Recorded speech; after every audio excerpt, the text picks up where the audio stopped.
Çox yaxşı yadımdadır. Allah rəhmət eləsin, bizim milli qəhrəmanımız Yavər Əliyev hərbi baza ilə bu məsələni həll eləmişdi ki, oradan 7 vertolyot birinci götürüb gəlmişlər, gizlətmişlər. Öz vətənimizdə öz vertolyotlarımızı gizlətmişlər. Akkumulyatorlarını çıxartmışlar ki, sonradan əgər xəbər tutarlarsa gəlib təzədən aparmasınlar. Və belə çox ağır şəraitdə yaranıb hərbi hava qüvvələrinin başlanğıcı. Elə 88-89-cu illərdə adı müharibə olmasa da biz onun içindeydik. Çünki ancaq hava xətti ilə o qaçqınların dağlardan yığılması, Kəlbəcər kimi Laçın, onlar blokadada idi Ağdərə tərəfdən. Aviasiyasız orada iş yox idi.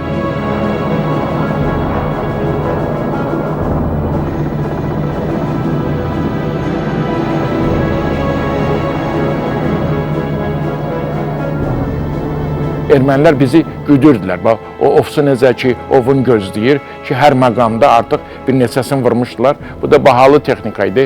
Dövlətin də o vaxtı çox zəif vaxtı idi. Özümüzdən çox həm də biz texnikanı qorumalıydıq. Çünki onlar daha çox lazım idi, vətənə lazım idi.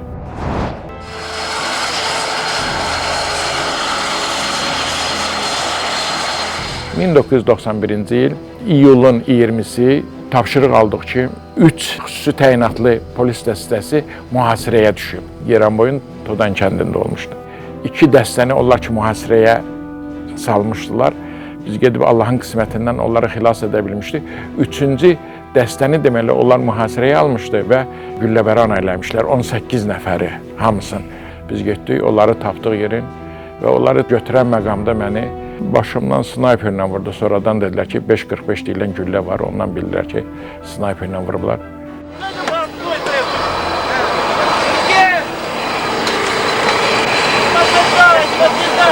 Kim getmedi? Daldan qaçınım. Qaldı. Sırtı belə. Bilmiyorum. Yancı. Ay sen. Orada bir tane yaralı var. Yok yaxşı. Vahid yaxşıdır qardaş.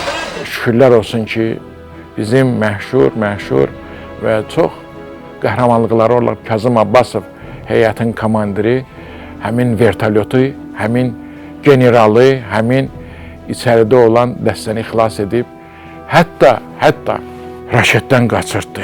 И в это время он как открыл огонь, значит, пуля проскочила через баллистер, мимо моего плеча, только осколки от баллистера, и попал сюда.